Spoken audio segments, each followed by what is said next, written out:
morning, folks.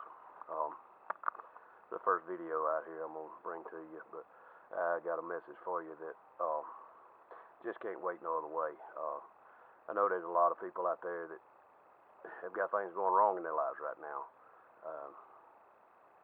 There's only a couple of ways to describe that. If you got something in your life, it doesn't matter, but even if you have faith, you know, the faith is a good thing, but along with faith, you got to have obedience. You know, we've all had things that we've been led to do and hadn't done. You know, look back on your lives and see what you've been led to do that you hadn't done, and now your life's falling apart, or you got some hard times going in your life. All the way back to Elijah and the widow woman. You know, the widow woman obeyed what the man of God said, and Elijah also obeyed what God said and went to the widow woman. You know, she sacrificed everything she had, you know, to sustain him, and then God turned around and sustained her and her son, even to upon the death of her son. You know, Elijah was able, through God, to bring his son back because of obedience. Now, obedience is the key to unlock all supernatural things in your life and all spiritual things. It takes obedience. You know, God will ask you to do things, and you know, nothing is ever free. You know, salvation is free, but then again, you have to obey and heed the call and go get on your knees and ask for forgiveness. But you know, there's obedience right there.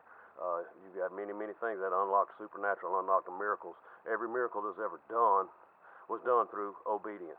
All the way back to when Jesus turned the water into wine. You know, they said, do what he says. If they did what he says and they filled the urns with water, and he brought up that wine.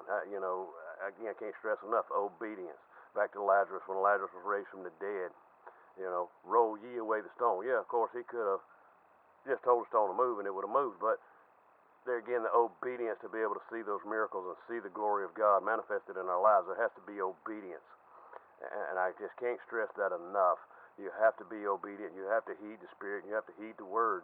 There'll be a lot of things that you're going to be asked to do that is not going to be comfortable to do. It's not going to be fun to do. You know, you go back to the widow woman. You think it was fun. You think it was easy for her to make a cake for Elijah out of her last little bit of meal, the last little bit of oil.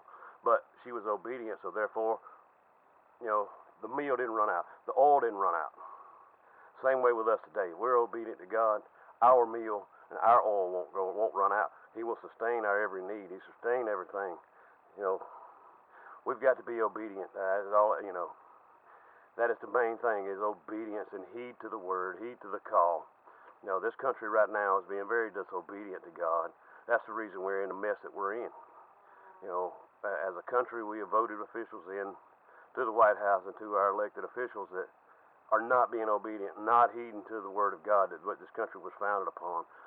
Us as Christians, us as believers, have got to be back, got to get back and be obedient. We've got to do something. It's not enough to have faith and believe God that God's going to turn this country around. We've got things we've got to do. We've got to be obedient. We've got to do something. We've got to ask ourselves, what is God leading me to do in this situation? And do it. Don't even question. Just do it and be done with it. And when you are being obedient, you'll start seeing a turn in the way things are going in our lives, the way things are going in the cities, the counties, and even this country. You know, you'll see it. All it takes is obedience of a few to turn this whole country around. You know, y'all be blessed. God bless. We'll see you next time.